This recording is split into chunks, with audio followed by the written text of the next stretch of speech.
तो सलमान भाई अभी रियाद में हमने बिबान में बूथ लगाया and we had people coming to us और वो कह रहे थे यार हमने फ़लाँ, मैं एजेंट्स के नाम नहीं लूँगा, हमने फ़लाँ एजेंट से काम कराया, हमने फ़लाँ एजेंट से काम करवाया, उन्होंने हमारा लाइसेंस तो बनवा दिया लेकिन कोई क्लैरिटी नहीं है। और कुछ आके बता रहे हैं कि ऐसे से हरे बाग भेजे गए।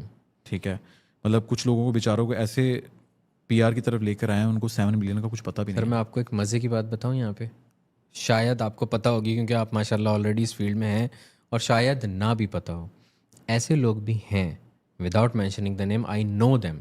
ठीक है, वो आएंगे आपके पास कि आपको प्रीमियम रेजिडेंसी चाहिए, ओ हो मैं आपको करवा के दूंगा।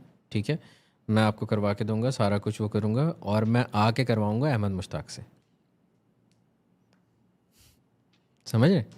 मतलब बीच में एक बंदा, ये क्लाइंट, यहाँ पे वो बीच में इंटरमीडियरी बने हुए, और यहाँ पे अहमद मुश्ताक।